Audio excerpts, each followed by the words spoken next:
Hey, I'd like to welcome you to another episode of Mission Matters. My name is Adam Torres, and if you'd like to apply to be a guest on the show, just head on over to missionmatters.com and click on Be Our Guest to apply.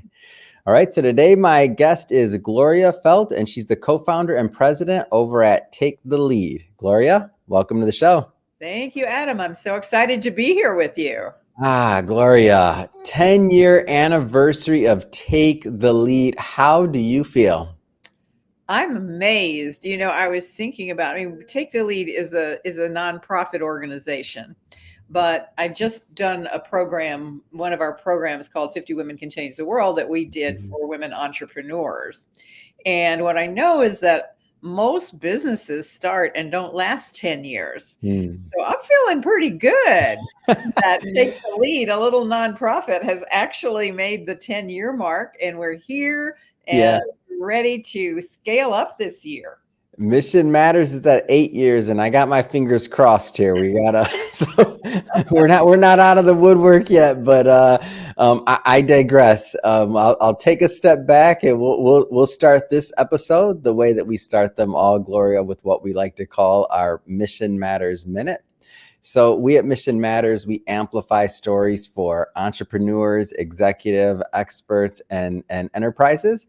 That's our mission. Gloria, what mission matters to you? The mission that matters most to me is, in a nutshell, and then I'll tell you the whole mission of Take the Lead. But in a nutshell, for me, it's that I have always wanted to be able to see women have a fair and equal share of whatever life has to offer. And the mission of Take the Lead specifically is to prepare, that's train, develop, that is to coach, to inspire, that is through role models, and to propel, and that's through thought leadership that focuses on solutions, not just problems. And all women of all diversities and intersectionalities to take their fair and equal share of leadership positions across every sector. Get this, by 2025. Now, that's coming soon, and we weren't anticipating a pandemic or a few other little things that have happened in the interim, but we still think we can move farther faster today than we ever have to get women to leadership parity. That's great. I love bringing mission-based individuals on the line to share why they do what they do and really how they're making a difference. So great having you on. And I do have to, first off, hey, Dr. Nancy, her team, Melissa, thank you so much for bringing Gloria to the platform, and also to our book project we have coming up. So for my longtime listeners and my hardcore fans, the ones that listen to every episode, they know we got a book coming out with Dr. Nancy and Women Connect for Good. Gloria, it will be one of our amazing authors in that book. And also, Gloria has written and been part of, I believe, 5 books. Am I off on that, Gloria, roughly?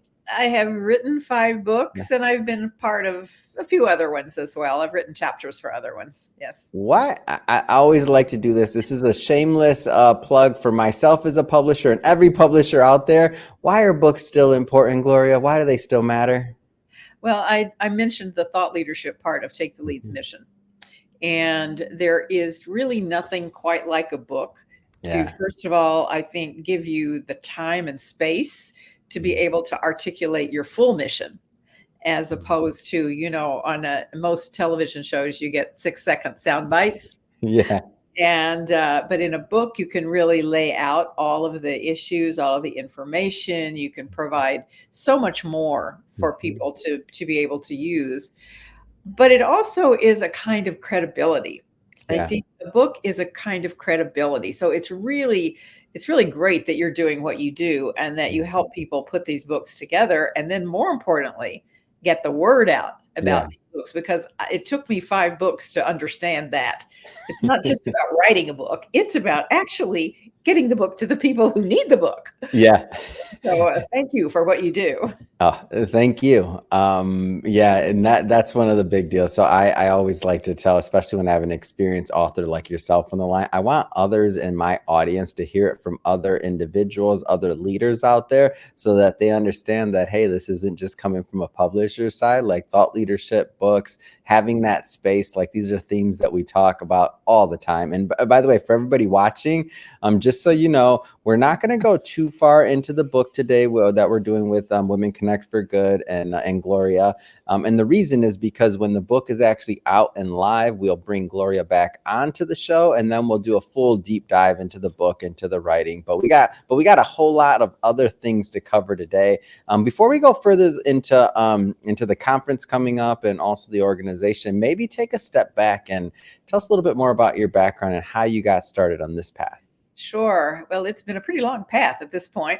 I have been so fortunate to be able to make my life's passions into my life's work, but I didn't come to that passion immediately. I grew up in small towns in West Texas and rural communities that were places where women weren't given, weren't encouraged to have careers, let alone to even think about equality in, in the power, pay, position, any of those things.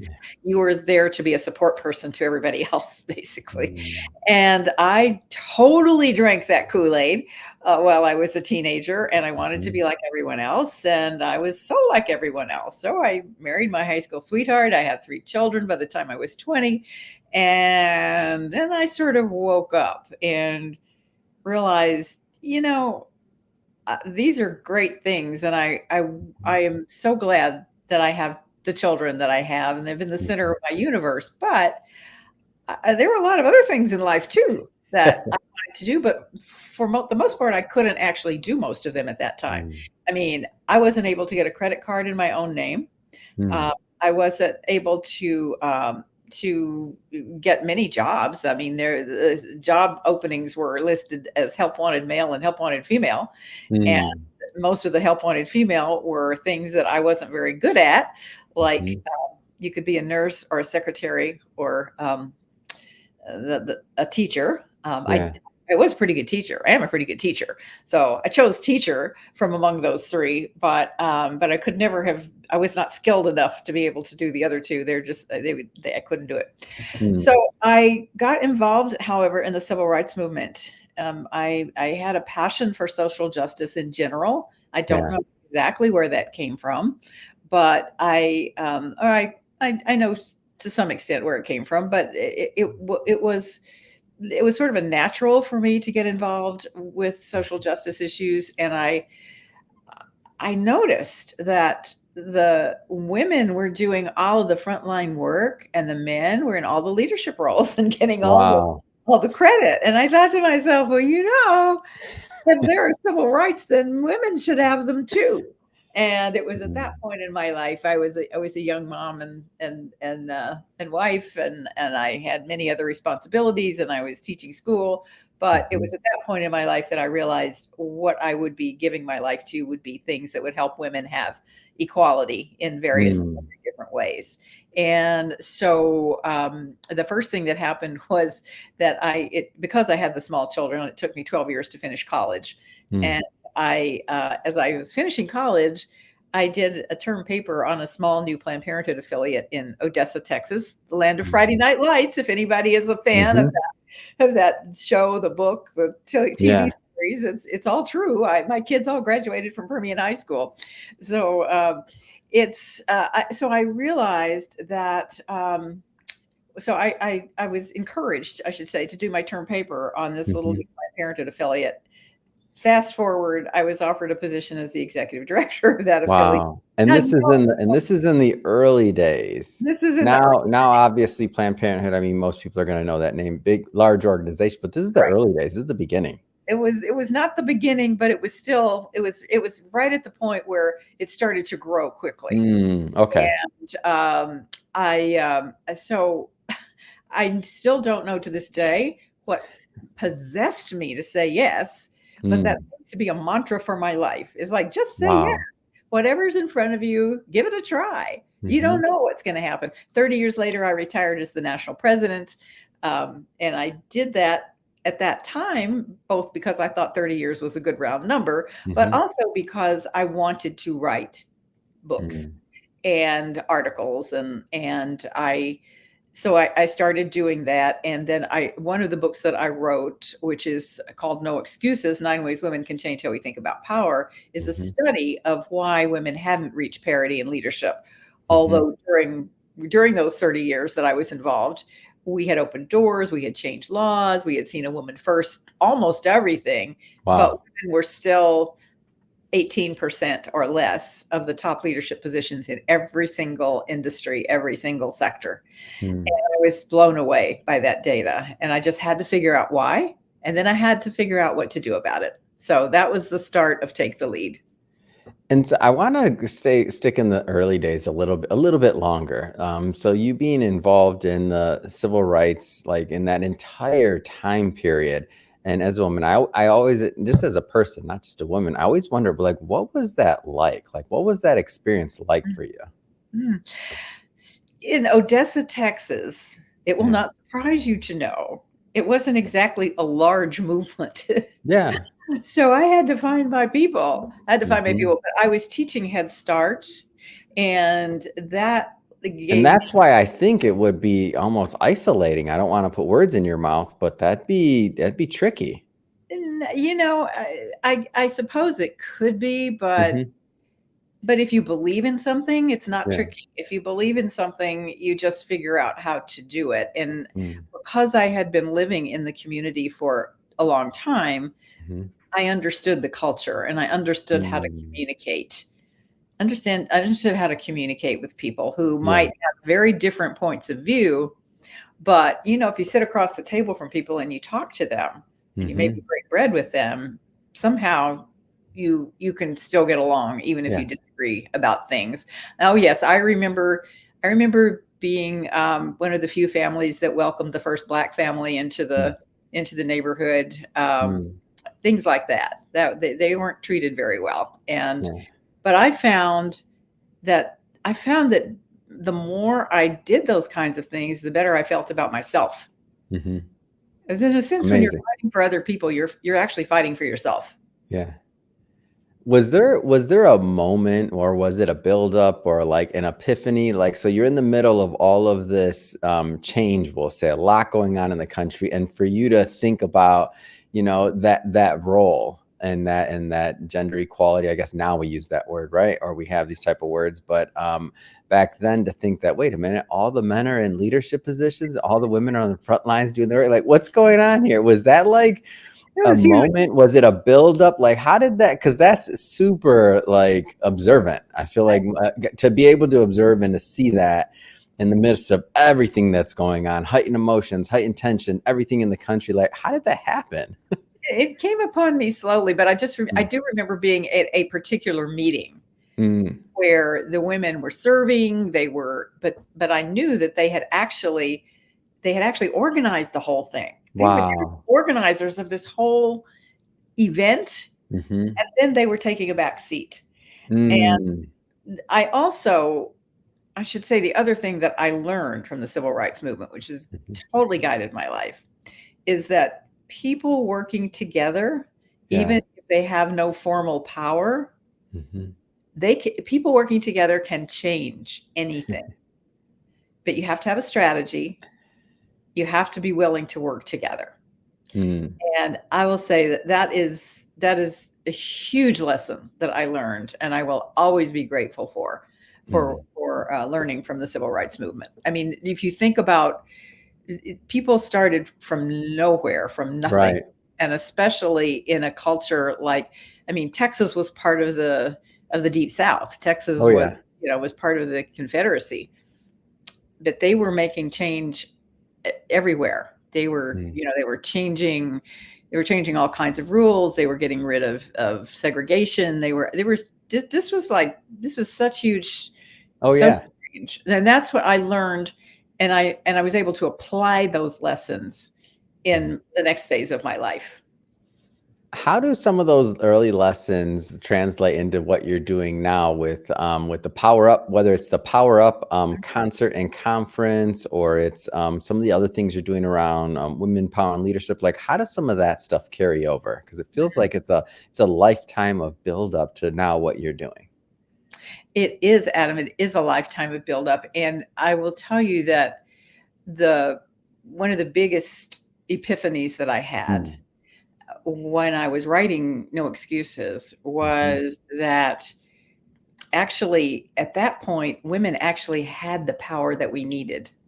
Wow. We were already That's a big epiphany, by the way. we were already earning 57% of the college degrees and had been for 2 decades. We were prepared for whatever work was out there that needed to be done because we're in an economy that is based on brains, not brawn now, right? Right. Hmm. And it's all about what you can innovate and create, and it's not about how strong you are physically, it's about what your brain can create. Yeah. So women already had that. The data was really clear that companies with more women in their leadership were more profitable. Mm-hmm. So, and also that women were we had the power of the purse. We are the purchasers or the deciders about what's getting purchased for about 80% to 85% of all of the goods and services that are sold. Which marketers know. They figured that out on Fifth Ave a long time ago. Hence Mad Men, right? Like, You got it. Yes, exactly. And so then I had to ask, well, then what's the problem? mm-hmm. We have the power, but I realized we just didn't always know it because we had come from a culture that told us we didn't have the power. And so that what I realized I needed to do in this next phase of my life, to the extent that I could do it, was to help women know their power and to embrace it, and to be able to embrace it with confidence and authenticity in a way that is authentic to us as women, not to try to be men. I love men. That's not a, it's not the issue, but we bring certain things to the table and we need to value those things. And so I wanted to be able to do that, but they're always talking about women's empowerment. Mm-hmm. That just like annoys me because I don't believe women need to be empowered. That makes it sound like you don't have power. You actually have power. So what I concentrated on was created a program and a curriculum that helps women have the mindset to understand the power that they have, to literally be able to identify their points of power. What is their special talents and abilities that they bring, and then how do they want to deploy those? So we have a curriculum that not only teaches women leadership skills, but it helps them identify where their powers of leadership are and create a plan for themselves to get to where they really want to go, clarify where they want to go, and then know how to get there. And it makes so much sense. And I love that you say everything's in words and language for me. So when you say you don't use the word empower, because then that assumes they don't have the power, I'm like, duh. I just had my own aha moment or my own epiphany. Yeah, you're right. Well, you're I right wouldn't be trying to empower you. I mean, right? Yeah. That everything's in the nuance there. Yes. I want to let's get into a little bit further into, and the first time, by the way, I don't know if you know this, Gloria. So the first time that I met Dr. Nancy was actually at your Power Up, last year's Power Up conference, which I just have to say was amazing. I think it was at UCLA, on the UCLA campus in LA, right, not too far away from myself, but it was an amazing event. I saw it, the people there, I could see the vendors, I could see the conversations happening, I could tell the atmosphere, the branding. I'll just say I'm a branding guy. I was like, the brand, everything else. I was like, oh my gosh, this is amazing. I stumbled upon this whole world that I was unaware of. So I'd like to maybe for you to give my audience a little bit of a taste or a flavor of what that world is like.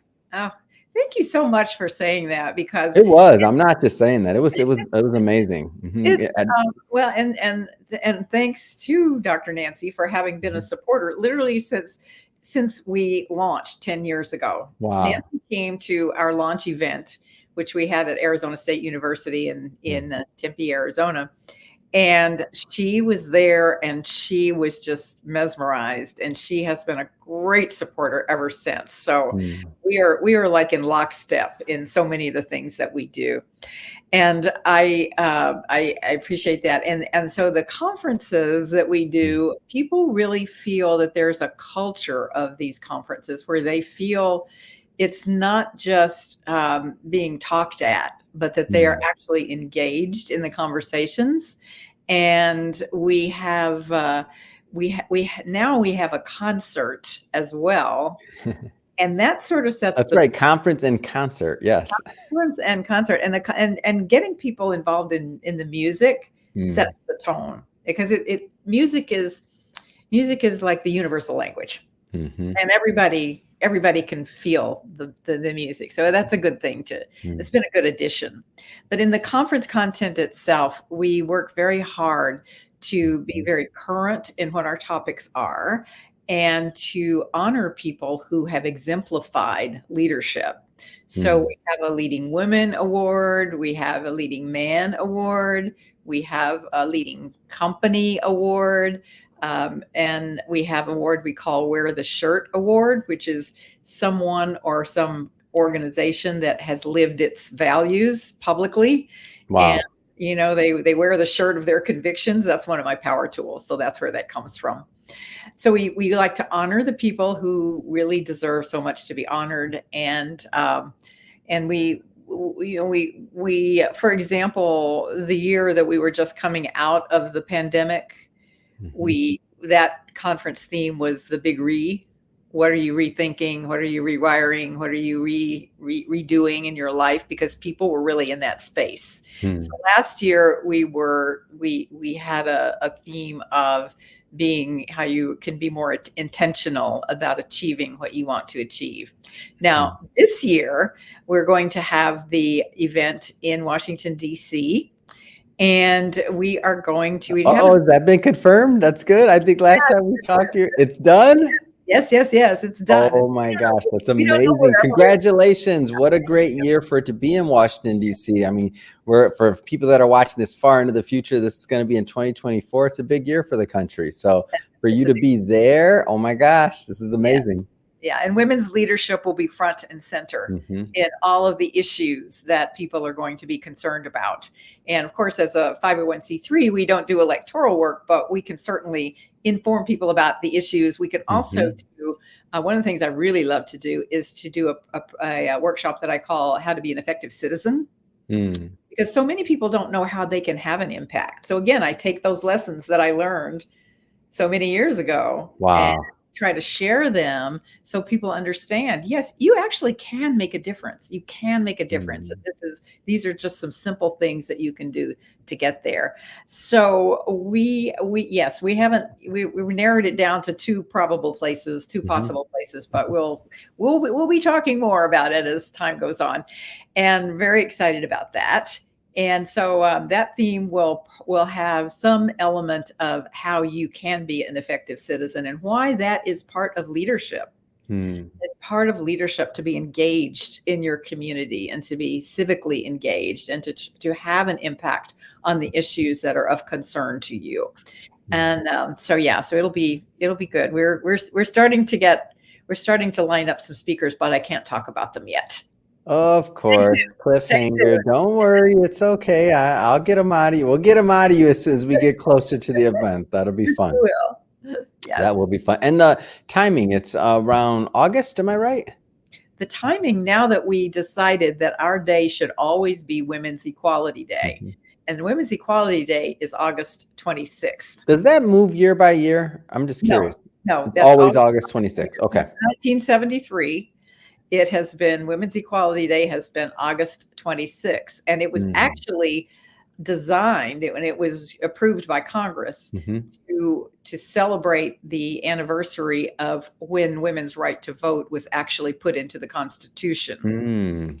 Now, in truth, Dropping knowledge today. I'm loving this, Gloria. I feel so much smarter. I do. I'm serious. I'm yeah, not. I'm serious. Thank you. stay with me. I got a lot of this stuff. But the truth is that it was also intended to call attention to how much further we have yet to go. Mm. There's so much for example, the Equal Rights Amendment is not in the Constitution yet. Yeah. And so women are not recognized in the Constitution. And so that will be a topic of our Mm. conversation at our conference too. Mhm. So this is a lot of things you can be doing after a, successful 30-year career at a large organization, many other accomplishments you've had in your life. What motivates you to continue down this path and to continue doing this work? what motivates me the most is that I know from having had the opportunity to be involved in Mm. changing history in many ways, Yeah. that you can make change. When you it's like the feedback that you get Mm. when you are, say, trying to learn how to play a sport and you get better at it and Mhm. you get so you're kind of hooked on it. You want to play all the time. Well, that's kind of how I am. I want to, and I want to um, I want to stay with it Mhm. until I really can see women have full equality. Now Mm. that may be hard to do, but Yeah. that is truly my motivation. And so for as long as I am able to speak and Mm. act and work, Yeah. that's what I will be doing. Amazing, and I think that is a good way to end it, Gloria. If somebody would like to learn more about Take the Lead, whether it's the conference or anything else, like how do they do that? They can go to taketheleadwomen.com Mhm. and they can find out everything. And in particular, if you are watching this Mhm. before 2 p.m. on the 19th of this month, of the 19th of February, I encourage you to check out and maybe join us for a free virtual conversation we'll be having on women, Mm. power, and leadership between myself and Gloria Steinem and facilitated by the wonderful Jamia Wilson. So I'm so excited. That's how we're kicking off this 10th anniversary. And then Wow. the conference will be the other bookend. So, and then stay tuned. There'll be lots of things in between. Oh my gosh, this is amazing. Well, Gloria, again, thank you so much for coming on the show today. I look forward to continue to work with you, continue get this book out. Of course, you've been working on for the last 6 months or so, maybe more. I don't know. Time flies. And to the audience, as always, thank you for tuning in. If this is your first time with Mission Matters and you haven't hit that subscribe button yet, I don't know what you're waiting for. This is your invitation. Hit that subscribe button. And if you're feeling really friendly, we don't mind reviews either. It keeps the show going, keeps us growing. So thank you so much. And Gloria, again, can't wait to the next time we get to work with each other. And I'm going to get those speakers out of you as well. So thank you again for coming on. Adam, thank you so much. It's been my pleasure.